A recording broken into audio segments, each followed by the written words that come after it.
인터넷에 떠돌았던 이야기 중에 성공한 인생이라는 글이 있습니다. 성공한 인생.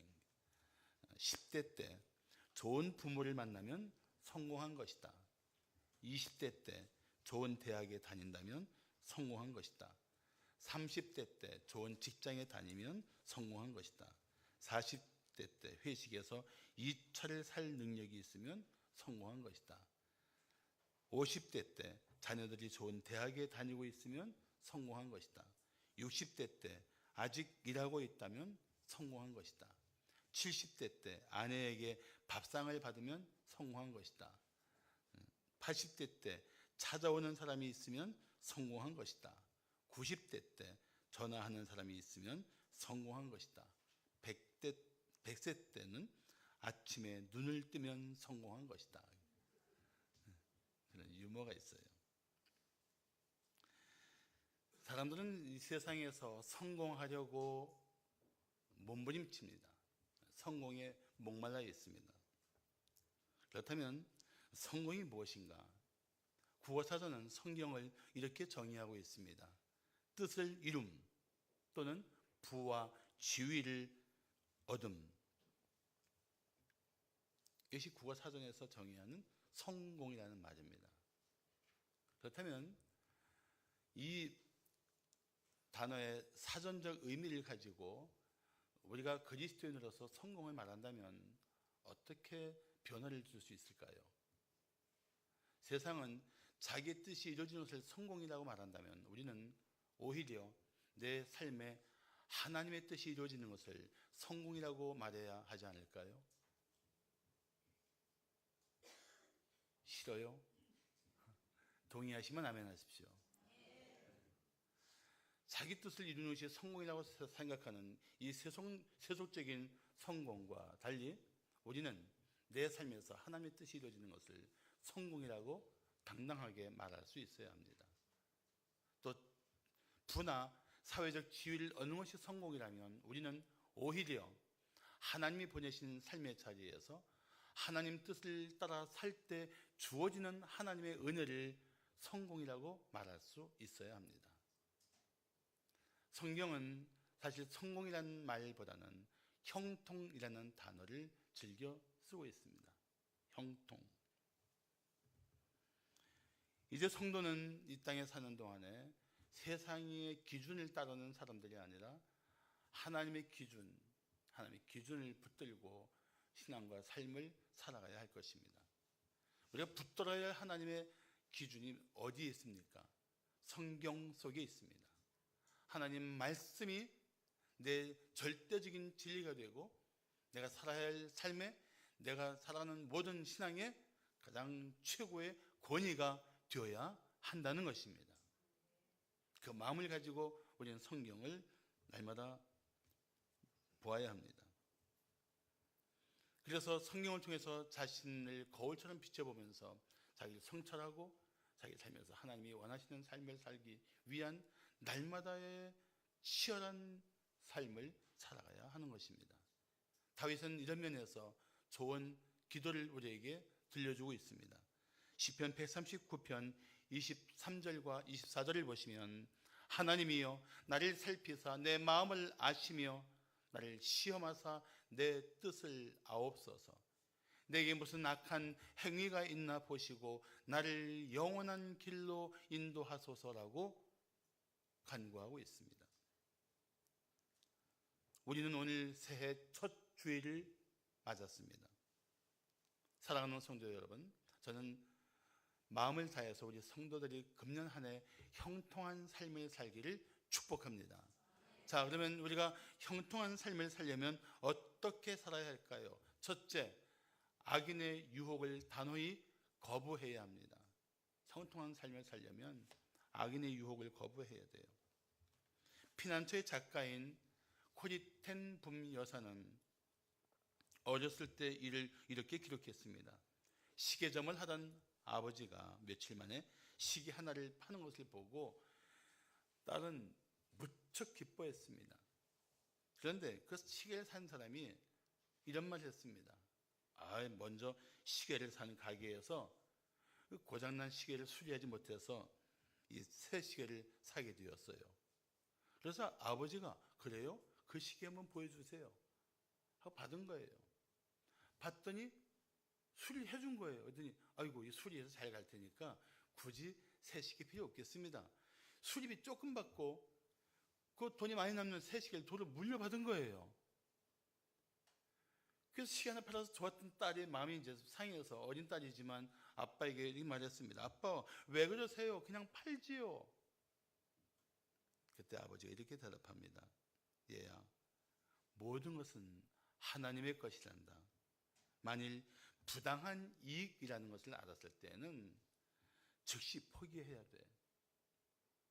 그날의 이 작은 사건은 코리텐 여사에게 마음 깊이 새겨진 교훈이 되었습니다. 모든 것은 하나님의 것이고 부당한 이익, 부당한 소득, 남을 짓밟고 고통스럽게 한 그 결과로 얻는 재물은 결코 탐하지 말아야 되겠다. 이 교훈을 마음에 새기게 된 것입니다. 우리는 이 땅에 살면서 어떻게 살아야 할 것인지 하나님께 때마다 물어야 할 사람들입니다. 그런데 때로는 하나님께 묻지 않고 하나님의 말씀이 어떤 것인지를 찾지 않고 세상 사람의 방식대로 살거나 자기의 욕심대로 살 때가 있다는 것입니다. 자, 오늘 본문 시편 1편은 악인과 의인을 구별하고 있습니다. 의인은 하나님을 경외하는 성도이고 악인은 하나님을 거역하는 사람들을 의미합니다. 그런데 하나님을 경외하는 성도가 세상 방식을 따라 살고 있는 사람들에게 조정당하고 그들과 함께 몰려다닌다면 그 얼마나 안타까운 모습입니까? 자, 1절을 한번 보시겠습니다. 복 있는 사람은 악인들의 꾀를 따르지 아니하며 죄인들의 길에 서지 아니하고 아니하며 오만한 자들의 자리에 앉지 아니하고라고 말씀합니다. 여기서 복이라는 말은 사실 복수예요. 복수, 복들. 성경의 복인 어떤 단어가 복수일 때에는 그걸 강조하는 겁니다. 이렇게 말할 수 있어요. 매우 복 있는 사람은 어떤 사람인가? 악인의 꾀를 따르지 않고 죄인의 길에 들어서지 않고 오만한 자들의 자리에 앉지 않는다. 왜 이렇게 말씀하십니까? 우리가 이 땅에 살면서 그런 악인의 꾀를 따를 수 있는 가능성이 너무나 많기 때문입니다. 그리스도인은 이 세상에서 구별된 존재입니다. 구별됐다는 얘기는 고립된 상태를 말하는 것이 아니고 이 세상에 의해서 영향을 받지 않고 오히려 이 세상에 영향력을 줄 수 있는 존재라는 뜻입니다. 그래서 구별된 존재를 우리는 거룩한 무리들이라고 말하고 그걸 한자어로 성도라고 말하는 거예요. 구별된 삶을 살아야 될 성도가 악인들의 꾀를 따른다면 그는 성도답지 못한 행동임이 분명합니다. 그래서 성도는 악인의 꾀를 따르지 말아야 합니다. 잠언 1장 10절을 말씀하기를 내 아들아 악한 자가 너를 꾀일지라도 따르지 말라고 분명히 경고하고 있습니다. 악한 사람이 재물을 쉽게 벌 수 있는 길이 있다고 말해도 무시해야 합니다. 수단과 방법을 가지지 않고 살 수 있는 그 결과가 아무리 유혹이 되고 아무리 훌륭해 보여도 눈길도 주지 말아야 합니다. 악한 자들의 이 꾀에는 아예 귀를 닫아야 합니다. 귓등으로 흘려버리십시오. 하나님의 뜻과 다르다면 분명하게 아니오라고 거절할 수 있어야 합니다. 말은 쉽지만 살다 보면 어렵다는 부정적인 생각조차 버리십시오. 아닌 것은 처음부터 아니라고 단호하게 의사표시를 해야 합니다. 그렇지 않으면 한순간에 그 잘못된 상황에 말려 들어갈 수밖에 없습니다. 그래서 악인의 꾀를 따르면 어떻게 됩니까? 죄인들의 길에 들어서게 되는 것입니다. 그래서 잠언 4장 14절과 15절을 말씀하기를 사악한 자의 길에 들어가지 말며 악인의 길로 다니지 말지어다. 그의 길을 피하고 지나가지 말며 돌이켜 떠나갈지어다 라고 말씀하고 있는 것입니다. 악인의 꾀를 따르다 보면 죄인의 길에 들어설 수 있습니다. 그렇지만 성도는 내가 잘못된 길에 들어섰다고 생각하는 그 순간 즉시 멈추고 방향을 돌이켜 그 자리를 떠나야 합니다. 그 길을 벗어나야 합니다. 그렇지 않으면 결국 오만한 자의 자리에 앉게 되고 결과적으로는 파멸에 이를 수밖에 없습니다. 성도는 누구입니까? 십자가의 은혜로 새 삶을 살게 된 새로운 존재입니다. 과거에서 자유를 얻고 새로운 미래를 향해 살아가는 하나님의 사람들입니다. 그래서 베드로전서 4장 2절과 3절은 말씀하기를 그 후로는 다시 사람의 정욕을 따르지 않고 하나님의 뜻을 따라 육체 남은 때를 살게 하려 함이라. 너희가 음란과 정욕과 술 취함과 방탕과 향락과 무법한 우상 숭배를 하여 이방인의 뜻을 따라 행한 것은 지나간 때로 족하도다. 그만큼 살았으면 됐어. 이제는 돌이켜서 삶의 정욕을 따르지 말고 하나님 뜻을 따라 살아야 할 때야. 남은 때를 그렇게 살아야 해. 성경은 말씀하고 있습니다. 복 있는 사람은 악인의 꾀를 따르지 않습니다. 죄인의 길에 들어서지 않습니다. 오만한 자들의 자리에 결코 앉지 않습니다. 구별된 존재답게 하나님이 미워하시는 죄와는 치열하게 싸우고 잘못된 것들은 단호하게 거부해야 합니다. 그런 결단을 가지고 이 한 해를 시작하기를 축복합니다. 그래야 형통한 삶을 살게 될 것입니다. 형통한 삶을 살려면 어떻게 살아야 할까요? 둘째, 하나님의 말씀을 주야로 즐거워해야 합니다. 성도가 악인과 타협하지 않은 것은 소극적인 자세라면 하나님의 말씀을 가슴에 품고 그 말씀을 즐거워하는 것은 적극적인 자세입니다. 사랑하는 성도 여러분, 새해에는 하나님 말씀을 날마다 때마다 가까이 하시기를 축복합니다. 조지 트롯은 아주 내 마음에 참 꼭 드는 말을 했어요. 제가 좋아하는 말입니다. 하나님의 뜻을 아는 것은 가장 위대한 지식이다. 그리고 하나님의 뜻을 행하는 것은 가장 위대한 업적이다. 나는 이 말을 무척 좋아합니다.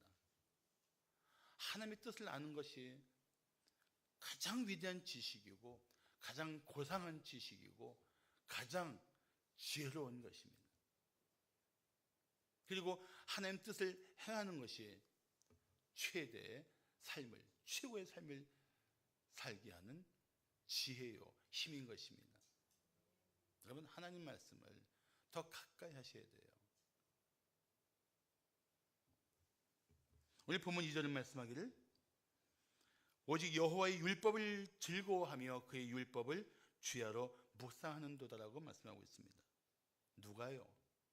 복 있는 사람이. 그래서 2절을 저는 이렇게 한번 바꿔서 여러분께 한번 말씀드리고 싶습니다. 복 있는 사람은 오직 여호와의 말씀을, 하나님 말씀을 즐거워하며 하나님의 말씀을 주야로 묵상하는도다. 하나님의 사람이라면 복 있는 사람은 그런 삶을 날마다 힘써야 된다는 것입니다. 물론 하나님 말씀을 즐거워하려면 두 가지가 분명히 있어야 됩니다. 첫째는 하나님을 사랑해야 되고, 둘째는 영적으로 건강해야 합니다. 생각해 보십시오. 우리가 예수를 믿게 된 이 모든 것의 배후에 가장 중요한 것이 무엇입니까? 하나님은 나를 있는 모습 그대로 사랑하셨다는 것입니다. 죽어마땅한 인생을, 하나님이 미워하시는 죄로 가득한 존재를, 영원한 형벌에 던져져 마땅한 인생을 하나님은 아무 조건 없이 사랑하셨어요. 그 사랑을 받은 우리가 하나님을 사랑하는 것은 너무나 당연한 일 아닙니까? 하나님을 사랑한다면 그 뜻을 구하고 그 말씀을 사모하며 그 뜻대로 살기를 힘써야죠. 그게 사랑하는 증거입니다. 그래서 성도일지라도 영적으로 병들면 이 영적인 양식인 말씀을 갈망하지 못해요. 들어도 듣지 못합니다. 생각해 보세요. 병든 사람들이 그 좋아하는 음식 갖다 준다고 먹습니까? 입맛이 쓰다는 거예요. 단 걸 줘도 쓰다는 거예요. 맛있는 밥을 해줘도 밥알이 입에서 막 굴러다닌다는 거예요. 건강하지 못하니까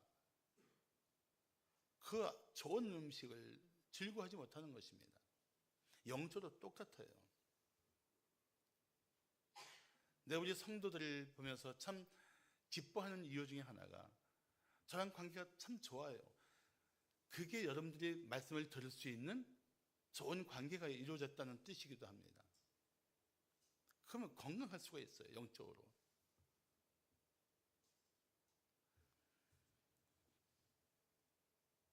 하나님은 조선들을 내어 주시면서까지 우리를 사랑하시고 자녀 삼아 주셨습니다. 자녀가 아버지의 말씀을 갈망하고 아버지를 통해서 세상을 살아가는 지혜를 얻고자 하는 것은 그건 당연한 것입니다. 그래서 시편 112편 1절을 말씀하기를 할렐루야 여호와를 경외하며 그의 계명을 크게 즐거워하는 자는 복이 있도다라고 말씀합니다. 하나님을 경외하면 그의 계명을 즐거워할 수밖에 없습니다. 결국 하나님 말씀을 갈망하고 하나님 말씀을 사모하는 것은 하나님을 내가 사랑하고 있는가, 하나님을 경외하고 있는가 하는 자기 삶의 측정 방법이 됩니다. 바울도 이렇게 고백했습니다. 내 속사람으로는 하나님의 법을 즐거워한다. 그래서 하나님 말씀을 즐거워하면 그 말씀을 그냥 읽고 듣는 것이 아니라 그 말씀을 가슴에 품고 묵상을 합니다.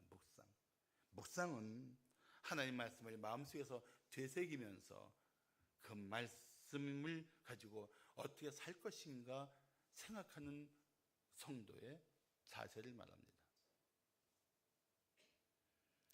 앤드류 모레이는 묵상을 이렇게 말했습니다. 묵상이란 하나님의 말씀이 삶과 성품의 모든 영역에 영향을 미칠 때까지 마음에 붙잡고 있는 것이다. 그래서 하나님의 말씀을 듣고 있는 것으로 끝나는 것이 아니고 마음의 묵상을 통해서 하나님의 살아계시고 운동력 있는 말씀이 내 마음과 생각을 변화시키고 채우고 내 마음과 생각 속에 가장 강력한 영향력을 줄 수 있도록 살아야 할 것입니다. 그래야 하나님 말씀대로 살 수 있는 신령한 힘이 생겨요. 그래야 형통한 삶을 살 수 있는 능력이 생깁니다. 믿습니까? 우리는 좀 더 말씀을 가까이 할 뿐 아니라 그 말씀에 붙잡힌 심령이 되어야 돼요. 시편 119편 97절을 보시면 내가 주의 법을 어찌 그리 사랑하는지요 내가 그것을 종일 작은 소리로 읊조리이다라고 말하고 있습니다. 사랑하는 성도 여러분, 하나님 말씀을 날마다 또 수시로 읽고 묵상하십시오. 하루에 단 한 장이라도 성경을 읽고 그 한 장 속에 있는 중요한 문장이나 단어를 가슴에 품고 되새기십시오. 하나님의 말씀으로 지혜를 얻어야 악인의 꾀를 물리칠 수 있습니다. 말씀대로 살아야 죄인의 길에서 돌이킬 수 있습니다. 하나님 말씀 앞에 겸손한 자세를 가져야 오만한 자들의 자리에 앉지 않을 수가 있어요. 그뿐 아니라 하나님 말씀을 따를 때 성도는 의인의 길을 걸어가게 될 것입니다. 미국의 어느 신학대학 교수가 교통사고로 의식을 잃고 중환자실에 누워 있었습니다. 그런데 그분이 무의식 중에도 계속 뭔가 읊조리고 있는 거예요. 의사들은 그 무슨 소리인지 못 알아들었습니다. 그냥 의식 없는 헛소리 정도인 줄 알았어요. 그런데 같은 신학대 교수가 그 문을 이제 병문안차 중환자실에 들어갔습니다. 그런데 뭐라고 읊조리고 있는데 무슨 소리인가 하고 귀를 기울여 들었더니 놀랍게도 시편 1편을 히브리어로 읊조리고 있더랍니다. 하나님 말씀이 그 마음에 가득 찬 인생, 하나님 말씀이 그 생각 속에 가득한 사람, 나는 우리 성도들이 하나님 말씀을 즐거워하며 묵상하면서 그런 말씀의 사람들이 되시기를 축복합니다. 새해 그런 삶을 추구하고 그렇게 하나님의 말씀을 갈망하면 장담컨대 여러분의 행사는, 여러분의 계획까지도 하나님께서 형통하게 하실 것입니다. 마지막으로 형통한 삶을 살려면 어떻게 살아야 할까요? 셋째, 하나님의 뜻을 힘써 실천해야 합니다. 시편 1편을 보면 인생에 두 길이 있습니다. 의인의 길, 악인의 길. 잘 생각해 보십시오. 사람들은 죄의 힘을 이길 수가 없어요. 그래서 이것이 죄라는 사실을 뻔히 알면서도 무력하게 질질 끌려 들어갑니다. 그러나 성도는, 성령이 내주하시는 성도는 세상의 죄를 이길 수 있는 삶이 얼마든지 가능합니다. 성경을 통해서도 죄를 이길 수 있는 거룩한 능력을 갖게 되고, 성령을 통해서도 죄를 이길 수 있는 영적 권세를 갖게 됩니다. 중요한 것은 손들어서 그런 삶을 힘쓰고 있느냐 하는 것입니다. 우리 보면 3절을 보시면 그는이 누구예요? 복 있는 사람은. 그래서 그 복 있는 사람으로서 하나님의 말씀을 즐거워하며 주야를 묵상하는 사람은 시냇가에 심은 나무가 철을 따라 열매를 맺으며 그 잎사귀가 마르지 아니함 같으니 그가 하는 모든 일이 다 형통하리로다라고 말씀하고 있습니다. 하나님을 따르는 성도는 형통하게 됩니다. 성경이 말씀하고 있는 거예요. 난 성경이 말씀한다면 난 그건 그대로 믿는 것이 우리가 하나님을 신뢰하는 도리라고 생각합니다. 하나님의 뜻을 따르고 하나님의 말씀을 즐거워하는 자가 이렇게 시냇가에 심은 나무처럼 풍성한 삶을 산다면, 그러면 하나님을 떠난 인생, 하나님을 거역하는 사람들의 삶은 어떨까요? 4절은 바로 그들의 실체를 말씀해 주고 있습니다. 4절을 보십시오. 악인들은 그렇지 아니하며 오직 바람에 나는 겨와 같도다. 현재 실상을 보면 예수 안 믿는데 잘 사는 사람이 있지요. 사회적인 지위가 높은 사람이 있지요. 어떻게 저렇게 악한 꾀를 가지고 저렇게 떵떵거리고 사는가 싶은 사람들이 있지요. 자기들의 악한 지혜로 자기의 목적을 채우는 것처럼 보이는 사람들이 있지요. 부러워하지 마세요. 하나님의 한순간에 불어버리는 순간 모든 것이 다 날아가 버리는 겨와 같은 인생들입니다. 그걸 부러워할 때가 아니에요. 거기에 마음 뺏길 때가 아니에요.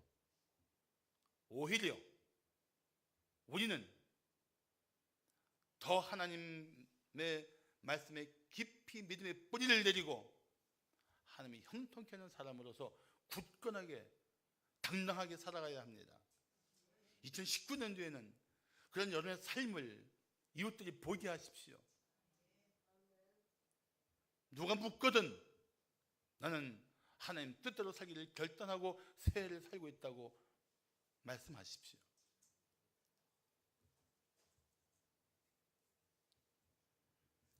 우리가 하나님의 말씀에 뿌리 내고 사는 것은 사실 하나님을 의지하는 믿음의 자세입니다. 그래서 예레미야 17장 7절과 8절은 이렇게 말씀합니다. 그러나 무릇 여호와를 의지하며 여호와를 의뢰하는 그 삶은 복을 받을 것이다. 그는 물가에 심어진 나무가 그 뿌리를 강문에 뻗치고 더위가 올지라도 두려워하지 아니하며 그 빛 청청하며 감오는 해에도 걱정이 없고 결실이 그치지 않는다고 말씀하고 있어요. 여러분, 세상 사람들은 재물을 의지하며 세상의 권세를 의뢰합니다. 헛된 것을 의지하는 것이며 부질없는 것을 기대하는 것입니다. 그래서 잠언 11장 28절을 말씀합니다. 자기의 재물을 의지하는 자는 패망하려니와 의인은 푸른 잎사귀 같아서 번성하리라. 하나님께서 우리 성도들을 위해서 계획하신 일들이 있습니다. 그거를 기대하며 하나님의 계획에 소망을 둔다면 하나님의 뜻대로 살아야 마땅합니다. 하나님이 하실 거예요.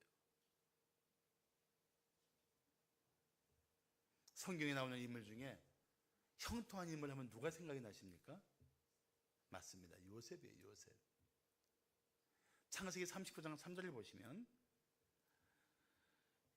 그의 주인이, 그는 이제 요셉을 말해요. 요셉의 주인이 여호와께서 그와 함께 하심을 보며 또 여호와께서 요셉의 범사에 형통하게 하심을 보았다라고 말씀합니다.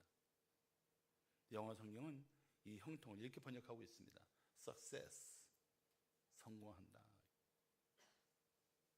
그런데 노예인데 노예가 형통해봤자 무슨 의미가 있어요? 그런데 의미가 있습니다. 주인이 요셉에게 하나님이 함께 하시는 걸 보고 있고 하나님이 형통케 하시는 걸 보고 있는 거예요. 형통하다는 단어는 하나님이 주신 삶의 자리에서 하나님의 뜻을 따라 살 때 주어지는 은혜입니다. 내가 지금 어디 있느냐가 중요한 것이 아니고 그 자리에서 하나님이 나를 이곳에 존재하게 하셨다. 그러므로 나는 이곳에서 하나님 뜻을 따라 살아야 된다. 이 마음을 가지면 그 자리가 형통한 삶의 자리가 된다는 것입니다. 벗어나야만 형통해야 되는 게 아니에요. 우리는 어떤 상황에서도 형통한 삶의 비결을 가진 그리스도인들입니다.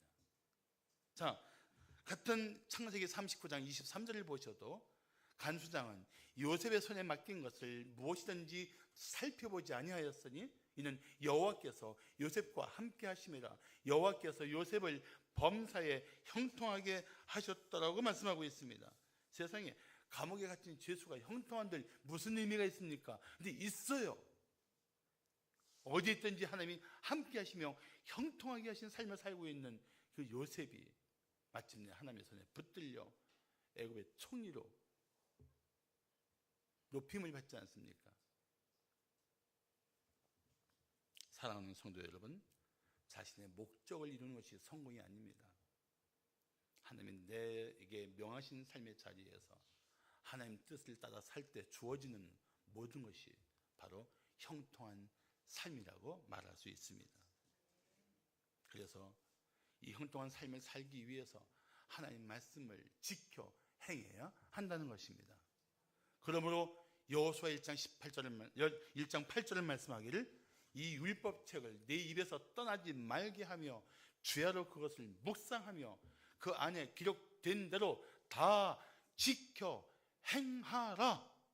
그리하면 네 길이 평탄하게 될 것이며 네가 형통하리라고 말씀하고 있습니다.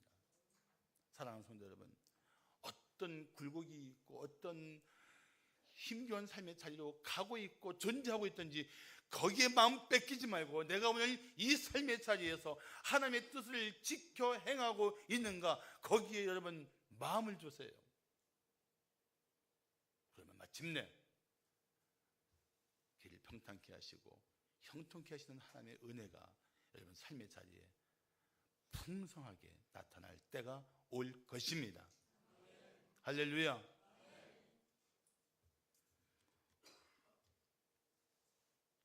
우리는 이 세상에 살면서 하나님이 인정하시는 의인의 길을 걸을 것인가, 아니면 당장의 유익을 위해서 세상 사람처럼 수단과 방법을 가리지 않고 살아갈 것인가, 우리 늘 결정해야 할 문제입니다. 만약에 어떤 결단할 자리에 있다면 결단하는 순간 속에 있다면 먼저 하나님의 뜻이 무엇인지 말씀 속에서 찾으십시오. 그리고 기도하며 결정하십시오. 그러면 당신의 삶을 하나님께서 형통하게 하실 것입니다. 절대로 하나님 말씀 없이 내 상한 감정, 내 분노의 상태에서 내 마음대로 결정하려고 하지 마세요. 그래서 금년 말에 하나님의 뜻대로 살았던 삶의 풍성함을 고백하며 하나님께 영광 돌리는 우리 성도들 되시기를 축복합니다. 하나님이 형통케 하신 것을 기뻐하며 찬양할 수 있기를 축복합니다. 평생 시각장애인으로 살았던 작사가 파니 크로스비는 이렇게 노랫말을 썼습니다. 나의 갈 길 다 가도록 예수 인도하시니 내 주 안에 있는 긍휼 어찌 의심하리요. 믿음으로 사는 자는 하늘 위로 받겠네. 무슨 일을 만나든지 만사 형통하리라. 무슨 일을 만나든지 만사 형통하리라. 아멘. 이 찬송이 우리 성도들의 찬송이 되기를 축복합니다. 성경 속에 당신이 살아야 할 하나님의 지혜가 있습니다. 성경 속에 세상을 이길 수 있는 하나님의 진리가 있습니다. 하나님 말씀에 뿌리 내리고 그 뜻을 따라간다면 금년 한 해 그렇게 말씀을 가슴에 품고 산다면 기대해 보십시오. 놀라운 삶이 당신 앞에 펼쳐질 것입니다. 기도하겠습니다.